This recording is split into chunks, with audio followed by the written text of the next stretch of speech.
हैं जयप्रकाश, प्रशिक्षित स्नातक शिक्षक हिंदी, केंद्रीय विद्यालय क्रमांक 2, वायुसेना जोधपुर।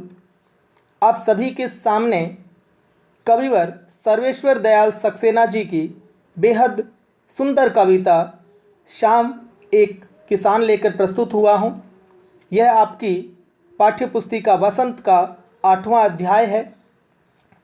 आज हम क्रमशः कवि परिचय, कविता परिचय, भावार्थ, सस्वर वाचन, काठिन्य निवारण आदि पर संक्षिप्त एवं सारगर्भित चर्चा करेंगे। सर्वप्रथम हम चलते हैं कविवर सर्वेश्वर दयाल सक्सेना जी के परिचय की ओर।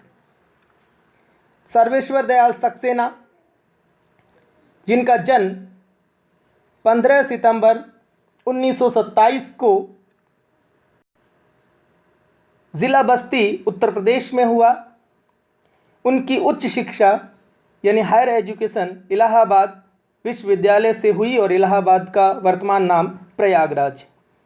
वे अध्यापक, आकाशवाणी में सहायक प्रोड्यूसर, दिनमान और पराग जो पत्रिकाएं थी उनमें क्रमशः उप संपादक एवं संपादक रहे। सन 1983 में उनका आकस्मिक निधन हो गया। कहा जाता है कि सर्वेश्वर केवल कवि ही नहीं थे बल्कि बहुमुखी प्रतिभा के साहित्यकार थे। अर्थात वे कवि, कहानीकार, उपन्यासकार, निबंधकार एवं नाटककार थे। इनकी रचनाओं पर यदि दृष्टिपात किया जाए, चर्चा की जाए तो इनकी प्रमुख कृतियां हैं काठ की घंटियां, कुआनो नदी, जंगल का दर्द, खूंटियों पर टंगे लोग, ये इनका कविता संग्रह है। पागल कुत्तों का मसीहा, सोया हुआ जल इनके उपन्यास है। लड़ाई कहानी संग्रह है। बकरी इनका बेहद महत्वपूर्ण एक नाटक है। भौं भौं खौं खौं, बतूता का जूता, लाख की नाक इनका बाल साहित्य है, बच्चों के लिए लिखा गया साहित्य है। चर्चे और चरखे उनके लेखों का संग्रह है। और खूंटियों पर टंगे लोग जो इनकी रचना है, जो कविता संग्रह है, उन पर उन्हें साहित्य अकादमी, हिंदी का जो उच्च पुरस्कार होता है हिंदी साहित्य का, साहित्य अकादमी पुरस्कार भी मिला है। 1949 में प्रयाग में उन्हें एजी ऑफिस में प्रमुख डिस्पैचर के पद पर भी कार्य मिला था और यहाँ से वो 1955 तक यहाँ वे रहे। उसके बाद ऑल इंडिया रेडियो में सहायक संपादक रहे हिंदी समाचार विभाग में। और सन 1960 के बाद वे दिल्ली से लखनऊ रेडियो स्टेशन आ गए। 1964 में लखनऊ रेडियो की नौकरी के बाद वे कुछ समय भोपाल रेडियो में भी कार्यरत रहे। और जैसा कि मैंने पहले बताया, 23 सितंबर 1983 को नई दिल्ली में उनका स्वर्गवास हो गया, देहावसान हो गया। वो इस दुनिया से विदा ले गए, रुखसत हो गए। तो ये था इनका संक्षिप्त परिचय। उनकी प्रमुख कृतियां जैसा आप देख पा रहे हैं, मैंने उस पर चर्चा की। तीसरा सप्तक, काठ की घंटियां, बांस का पुल, एक सूनी नाव, गर्म हवाएं, ये इनके प्रमुख काव्य हैं। कथा साहित्य, पागल कुत्तों का मसीहा, सोया हुआ जल, उड़े हुए रंग और कच्ची सड़क, ये इनका कथा साहित्य है, यानी कहानी, उपन्यास, नाटक, जैसा मैंने बताया ये उनका रचना संसार रहा। आगे बढ़ते हैं और चलते हैं इनकी बेहद सुंदर कविता शाम एक किसान। शाम एक किसान कविता पर चर्चा करने से पूर्व मैं इस कविता के बारे में आपको बता देना चाहता हूं कि आखिर इस कविता में है क्या। जाड़े का समय है, सर्दी का समय है और कभी कोई प्राकृतिक दृश्य दूर से कुछ इस प्रकार लगता है। वहाँ पहाड़ भी है, वहाँ उसके ऊपर आकाश छाया हुआ है, बादल भी हैं, पास में दूर पलाश के वृक्ष भी हैं, वहाँ पर सुंदर लाल लाल पुष्प खिले हुए हैं। अंधेरा शाम का समय है, अंधकार भी उनको पूर्व दिशा में दिख रहा है। नदी भी बह रही है, सूर्य डूब रहा है। तो इस प्रकार कवि इसमें कुछ अलग प्रकार का एक रूपक देखता है, एक अलग रूप में इनको देखता है, और कवि को वो रूप कैसा लगता है, वो किस रूप में देखता है, उसका वहाँ पर कवि ने वर्णन किया, यहाँ पर वर्णन किया। और इतना सुंदर वर्णन किया कि यदि आपने कभी किसान का जीवन जिया है या फिर एक कृषक परिवार से आप संबंध रखते हैं, किसान के परिवार से यदि आप संबंध रखते हैं, तो मैं मानता हूँ ये जो चित्र है आपके सामने जीवंत हो उठेगा, आपके सामने एक घटना के रूप में घटित होगा और बेहद कुछ इच्छाएं, कुछ जिज्ञासाएं जगेगी कि क्या वास्तव में ऐसा हो सकता है, क्या वास्तव में ऐसा है।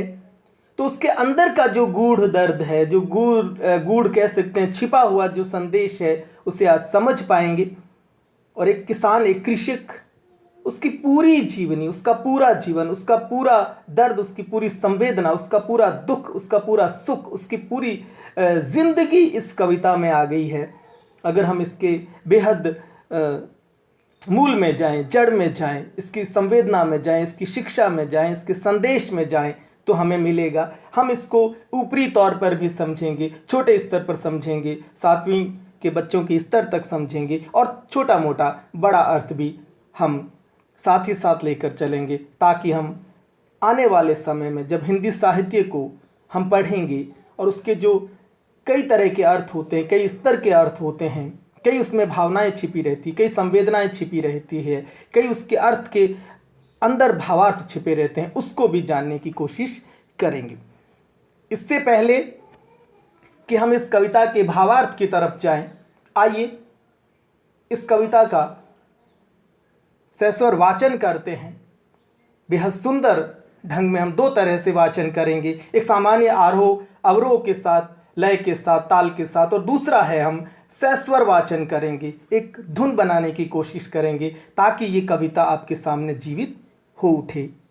तो सुनिए इस कविता का सस्वर वाचन और उसका आनंद लीजिए। तत्पश्चात हम पुनः मिलते हैं और इसका भावार्थ करते हैं कि कविता में क्या दर्द छिपा है, क्या भाव छिपा हुआ है, इसकी व्यंजना क्या है, इसकी शिक्षा क्या है, इसके अंदर कौन सा अर्थ छिपा हुआ है।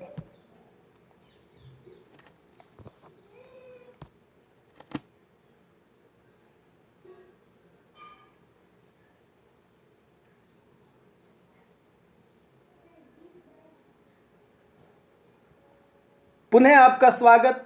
तो आपने ये बेहद सुंदर सस्वर वाचन सुना कविता का, और उस कविता के बिंब भी देखे, इमेज भी देखे, चित्र भी देखे जो पाठ्यपुस्तक में भी दिए हुए हैं।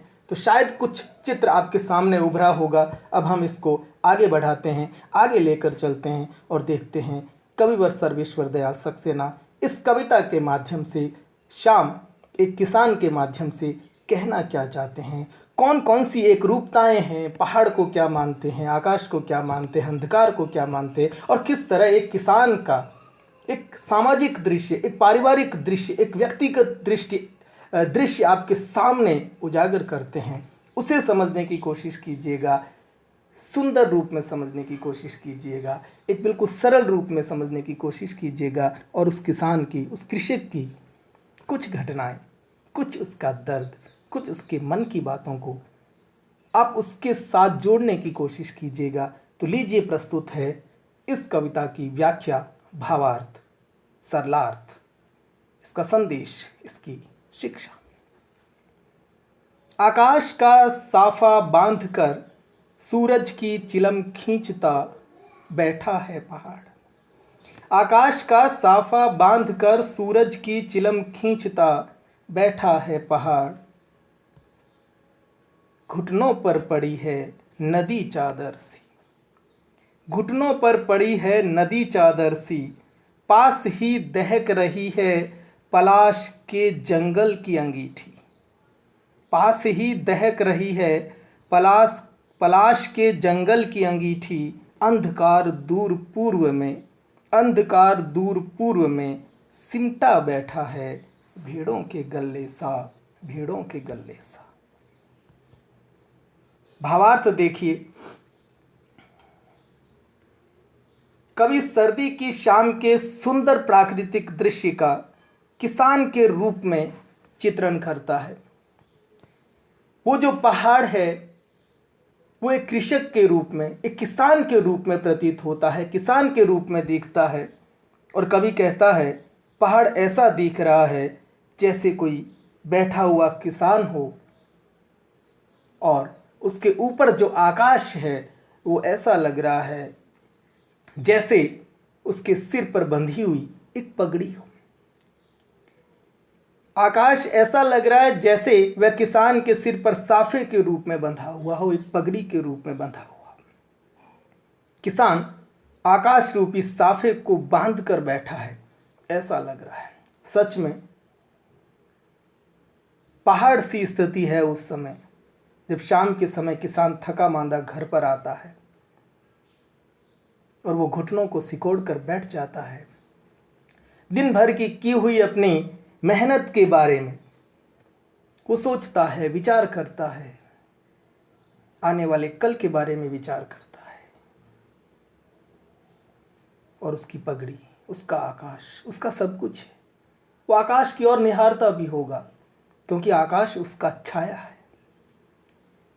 माफी चाहता हूं, आकाश उसकी छाया है, उसका सब कुछ है। उसका ऊपर का एक साया भी है जो हमेशा उसको बांधे रखता है, जो हमेशा उसके साथ रहता है, उसके सुख दुख में जुड़ा हुआ है, क्योंकि वहां बादल मंडराएंगे, वर्षा होगी तो किसान का जीवन सुखी होगा। तो कवि का भाव देखिए, कवि उसको अलग रूप में देखता है। वहीं दूर ऐसा लगता है जैसे वो बैठा हुआ है। प्राचीन समय में आते थे लोग और इस प्रकार चिलम का सेवन करते थे, तो सूर्य जो लगता है ऐसा लग रहा है जैसे उसकी चिलम हो और उसको वो खींच रहा हो। पहाड़ के नीचे एक नदी बह रही है, उसके घुटनों पर पड़ी हुई चादर के समान लगती है। देखिए चादर क्या होती है, जिसको ओढ़कर सर्दी के समय हर कोई सुकून महसूस करता है। तो वो नदी है, वो बह रही है, तो वो एक जल की वाहिका है और उस जल से किसान को सब कुछ प्राप्त होता है।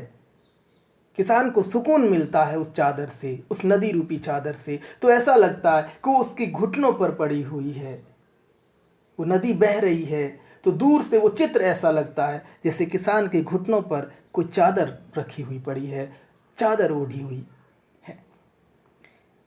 पहाड़ के नीचे बहती हुई नदी ऐसी लग रही है जैसे किसान के घुटनों पर चादर पड़ी हो। वहीं दूर पलाश के पेड़ों के लाल लाल पुष्प ऐसे लग रहे हैं। पलाश का बहुत ही सुंदर, अगर आप पहाड़ी क्षेत्रों में यात्रा करते हैं या फिर इधर आप आगे निकलते हैं उत्तर प्रदेश से आगे, या उधर कहीं निकलते हैं दक्षिण की तरफ यात्रा करते हैं, तो दूर आपको ऐसा लगता है, रेल की खिड़कियों से यदि आप देखेंगे तो दूर शाम के समय आपको ऐसा लगेगा, दिन ढलता हुआ, और उधर ऐसा लगेगा जैसे कुछ जल रहा है, कुछ दहक रहा है। सच में वो ऐसा लग रहा है जैसे एक अंगीठी जल रही है किसान के घर में, जहाँ किसान बैठा हुआ है। किसान के सपने हैं कुछ वहाँ पर, वो सपने सच हो रहे होंगे या नहीं होंगे, कल क्या होगा, वो किसान ऐसा बैठा हुआ कुछ सोच रहा है। लेकिन कवि को देखिए, वो किसान वहाँ नहीं है, लेकिन किसान को वो लेके आते हैं, उस रूप में लेके आते हैं। कवि को वो प्राकृतिक दृश्य जो है वो ऐसा लग रहा है कि दूर कहीं वो पलाश के जंगल, वो पलाश के पुष्प जो है वो लाल लाल खिल रहे हैं। ऐसा लग रहा है अंगीठी जल रही है, पास ही में किसान बैठा है, सर्दी का समय है, उससे हो सकता है कि वो गर्मी लेना चाहता है, और वो अंगीठी के समान लग रहे हैं, एक जलती हुई अंगीठी के समान लग रहे हैं। दूर पूर्व में जब दिन ढलने वाला होता है तो वहाँ अंधेरा छाया रहता है। किसान के परिवार के भी महत्वपूर्ण सदस्य होते हैं उसके मवेशी, उसके पशु। परिवार और परिवार के बाद उसका महत्वपूर्ण हिस्सा होता है, महत्वपूर्ण भाग होते हैं उसके मवेशी। उसके द्वारा उनका पालन पोषण करता है और वो उसको उसके बदले में उसके जीवन की नैया को आगे खेते हैं, उसके आगे पार लगाते हैं।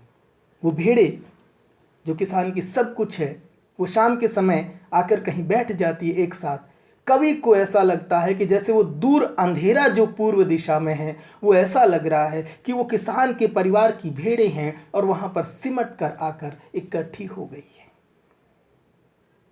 पूर्व की दिशा में क्षितिज, जहां पर धरती और आकाश मिलते हुए प्रतीत होते हैं, लेकिन वो एक काल्पनिक स्थान होता है, ऐसा नहीं होता है। वहाँ जो अंधकार होता है वो गहरा होता जा रहा है, क्योंकि शाम ढलने वाली होती है और ये अंधकार ऐसा लग रहा है जैसे सिमट कर भेड़ों का जो झुंड है, भेड़ों का जो समूह है, वो बैठा हो। कितना सुंदर दृश्य। कभी पुनः देखिए, पुनः विचार कीजिए, आकाश का साफा बांध कर बैठा है पहाड़। तो पहाड़, उसका साफा आकाश, उसका सब कुछ, साफा पगड़ी, उसकी इज्जत सम्मान सब कुछ उस आकाश के हाथ में है साहब। वो इंद्र देवता, वो आकाश, वो जब उसके ऊपर अपना साया रखते हैं, अपना आशीर्वाद रखते हैं, तो उसका जीवन चलता है। तो साफा पगड़ी, उसका मान सम्मान इज्जत सब कुछ उस किसान का जो होता है वो आकाश होता है। वहाँ बादल मंडराते हैं जब बरसात होती है। इसको देखिए, अन्य अर्थ में देखिए, आप एक कृषक के जीवन के रूप में देखिए। जाड़े की शाम है साहब, शाम के समय वो आकर बैठता है तो उसकी स्थिति ऐसी होती है। कवि ने उस प्राकृतिक दृश्य में ऐसी संभावनाएं व्यक्त की है, इमेजिनेशन किया है, तो उसको आपने देखा। आगे बढ़ते हैं। ये जो दो पैरा, दो बंद हमने पढ़े, इसमें कुछ कठिन शब्द है। साफा पगड़ी, दहकना, गर्म लाल लपटों के साथ जलना। पलाश, एक तरह के पुष्प, टेसू, सिमटना, इकट्ठा होना। गल्ले, इकट्ठा, और औंधी, उलट जाना। ये औंधी शब्द आगे वाले दो बंध में आएगा, आगे वाले बंध में। आगे बढ़ते हैं।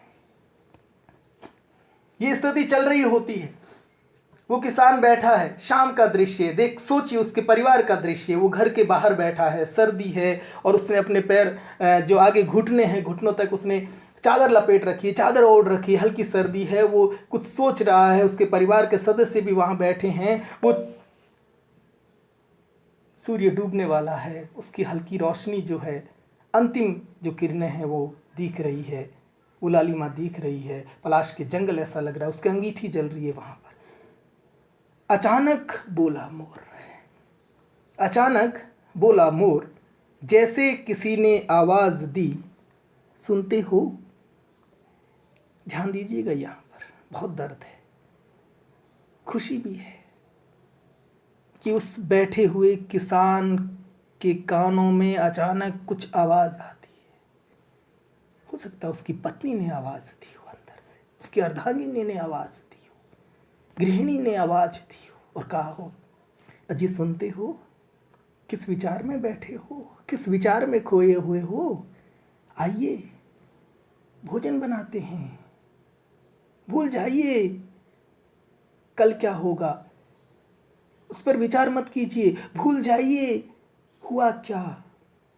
लेकिन किसान सोचता रहता है। अचानक जब पत्नी की आवाज़ आती है तो वो जो सारी संवेदनाएं हैं, सारे जो भाव है, किसान जो सोच रहा होता है, वो एक घटना में बदल जाती है। वो जो आसपास में मोर के बोलने से, और आवाज़ ऐसी लगती है कि अजी सुनते हो, सुनते हो जी।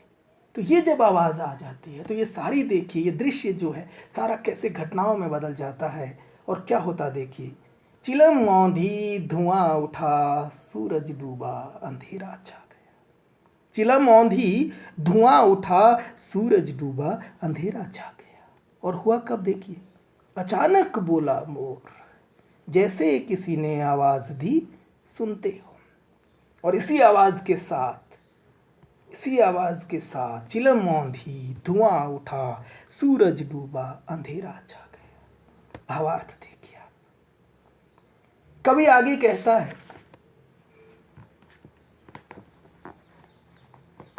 और ये दृश्य जो है अचानक, प्राकृतिक दृश्य अचानक एक होने वाली घटना में बदल गया। सब कुछ सामान्य चल रहा था और अचानक एक आवाज़ आई और ये घटना में प्रतीत हो गया। घटना कैसी देखिए, कवि कहता है कि सर्दी की शाम में प्रकृति में चारों ओर शांत वातावरण था, शांति व्याप्त थी। तभी मोर बोल उठता है, मानो किसी ने आवाज़ लगाई हो, सुन रहे हो। तो जिसने किसान जीवन जिया है, जिसने ग्रामीण जीवन जिया है, देहाती जीवन जिया है साहब, उसको सब पता है कि कैसा दृश्य हुआ होगा उस समय, किसने आवाज़ लगाई होगी अंदर से, और किसान जो सोच रहा होगा वो सब कुछ, और जो उसके आसपास घटित हो रहा होगा वो एक दृश्य, एक घटना के रूप में वो सारा दृश्य आपके सामने आ गया होगा। छोटे बच्चों, आप इसको छोटे रूप में भी समझें, लेकिन इसकी कुछ बातों को बड़े रूप में भी संजो कर रखें, सहेज कर रखें। आगे जाके पता चलेगा आपको, जब जीवन के कुछ पड़ाव में आप आगे जाएंगे, जब आप बड़े होंगे और ये घटनाएं आपके सामने आएगी, तो आपको ये सर्वेश्वर दयाल सक्सेना जी की याद ज़रूर आएगी। वो किसान जिसको आप खेत में काम करते हुए देखोगे और शाम को जब वो घर जाता है, वास्तव में आपको लगेगा कि सर्वेश्वर जी बिल्कुल सही थे। एक किसान के जीवन में आकाश कितना महत्व रखता है। एक किसान के जीवन में कभी कभी वो जड़ हो जाता है, वो शाम के समय आकर बैठकर जड़ हो जाता है, उस पहाड़ के समान हो जाता है। आकाश उसका सब कुछ है, उसकी छाया है, उसकी परछाई है, उसका साया भी है, उसका आशीर्वाद है, सब कुछ है। उसका अगर साया जब तक उसके साथ है तब तक सब कुछ सही है। वो बादलों का इंतज़ार करता है, वो सब कुछ है, भिड़े उसके लिए क्या है। तो ये दृश्य आपके सामने होगा। अभी तो आप सामान्य चीज़ें सीख लीजिए, कोई बात नहीं, लेकिन इसके जो अन्य भावार्थ है उसको भी हमें साथ ले चलना। तो देखिए आगे क्या होता है। मानो किसी ने आवाज़ दी अचानक मोर के बोलने पर, और क्या देखिए, इसके बाद जो सारा नेचुरल दृश्य था, प्राकृतिक दृश्य था, वो अचानक तेजी से उसमें बदलाव आता है और ऐसा लगता है सब कुछ घटनाओं जैसा घटित होने लगता है। कुछ इंसिडेंट घटित होते, देखिए क्या होता है। चिलम एक और उलट जाती है, यानी जो सूर्य की चिलम जो किसान खींच रहा था उलट जाती है, औंधी हो जाती है। क्यों? क्योंकि घर में जब आवाज़ दे दी तो किसान उसको उलट देगा, और अरे शाम हो गई है, मुझे और भी काम करने हैं, कल के लिए भी सोचना है, अंदर भोजन की व्यवस्था भी करनी है, पत्नी का साथ भी देना है, भोजन भी करना है, जल्दी सो जाना है क्योंकि सवेरे उठना है, और कुछ भी कार्य करने हैं। तो कुछ ऐसा हुआ होगा। चिलम उलटते ही जलती आग बुझने लगती है। अब ये देखिए, जलती आग जो है, हो सकता है कि किसान के अंदर कुछ ऐसे सवाल, ऐसी घटनाएं, ऐसा दर्द उसके अंदर उस समय उठ रहा होगा, उसके साथ जो बीतता है, उस किसान का जो दर्द है। लेकिन अचानक जब पत्नी की सुंदर मीठी सुरीली आवाज़ अंदर से आती है तो उसके सारे दुख, उसका सारा दर्द, उसका सारा जो दहकना है वो बुझ जाता है। ऐसा भी तो मान सकते। डूबने को तैयार सूरज डूब चुका है, शाम ढल गई है और रात का अंधेरा गहराता जा रहा है। और इसके बाद हम इमेजिनेशन कर सकते हैं कि किसान का जीवन, उससे पहले का जीवन, और वो सोचता हुआ किसान किस प्रकार उस दृश्य को घटनाओं में बदल देता है। वो दृश्य अपने आप घटनाओं में बदल जाता है। आगे कवि कहता है कि जाड़े सर्दी की शाम में प्रकृति में चारों तरफ शांत वातावरण है, तभी अचानक कहीं से मोर की आवाज़ आती है अथवा मोर बोल उठता है। मोर के बोलने पर ऐसा लगता है जैसे किसी ने आवाज़ दी हो, सुनते हो अजी सुनते हो, जिस पे हमने चर्चा की। डूबिएगा उसके अंदर तन में होकर, सोचिएगा कि ऐसा भी होता होगा। बड़ों से पूछिएगा जिन्होंने ऐसा जीवन जिया हो। इस आवाज़ से सारा जो प्राकृतिक दृश्य है बदल जाता है, सब कुछ घटनाओं जैसा घटित होने लगता है। चिलम एक और उलट जाती है, आग बुझ जाती है, धुआं भी उठने लगता है, और जो डूबने को तैयार सूरज है वो डूब चुका होता है और चारों तरफ अंधेरा छा जाता है। जितनी व्याख्या करें, जितना वर्णन करें कम है। उस किसान का जीवन सारा जीवंत हो उठता है। तो ये बेहद सुंदर इस कविता के बारे में आप अपने अभिभावकों से चर्चा कीजिए, अलग अलग अर्थ निकलेंगे। जितनी बार आप एक सामान्य अर्थ आप देख रहे हैं, एक रूप में, किस रूप में वो किसान पहाड़ को देखता है, पहाड़ किसान के रूप में है, किसान को कभी पहाड़ के रूप में देखता है, सूर्य को, अंधकार को, पलाश के जंगलों को, सारा अलग अलग तरीके से देखता है। लेकिन जब अचानक एक आवाज़ जो आती है ना अंदर से, उस किसान के दर्द को समझिएगा। बहुत बहुत धन्यवाद इसके भावार्थ को अच्छी तरह से सुनने के लिए। कुछ महत्वपूर्ण प्रश्न हैं, उन पे भी हम चर्चा कर लेते हैं। आकाश का साफा बांधकर कौन बैठा है? आकाश का साफा बांधकर पहाड़ बैठा है, यानी किसान बैठा है। कवि को शाम के कवि को शाम के दृश्य को किस रूप में वर्णित करता, कवि शाम के दृश्य को किस रूप में वर्णित करता है? एक सर्दी की शाम में बैठे हुए किसान के पूरे जीवन के रूप में वर्णित करता है। बहती हुई नदी को कवि किस रूप में देखता है? किसान के घुटनों पर पड़ी चादर के रूप में देखता है। पलाश के जंगलों से दूर जो लाल लाल पुष्प दिखते हैं वो जलती हुई दहकती हुई अंगीठी के समान दिखते हैं। अचानक मोर के बोलने पर अंधेरा छा जाता है और अंधकार दूर पूर्व में भेड़ों के गले सा सिमटा हुआ दिखाई देता है। बहुत बहुत धन्यवाद, बहुत बहुत आभार। अच्छे से पढ़िएगा इस कविता को। जितनी बार आप पढ़ेंगे एक किसान का दुख, दर्द, संवेदना, उसका सुख भी इसमें आपके सामने आएगा कि कितना एक ऐसा किसान जो पूरे देश को लेकर चलता है। एक कृषक संस्कृति आपके सामने, एक फार्म कल्चर आपके सामने, फार्मर कल्चर आपके सामने आता है, उद्घाटित करता है। कवि को सशक्त नमन करते हुए मैं अपनी वाणी को विराम देता हूँ। धन्यवाद। शुभ दिन।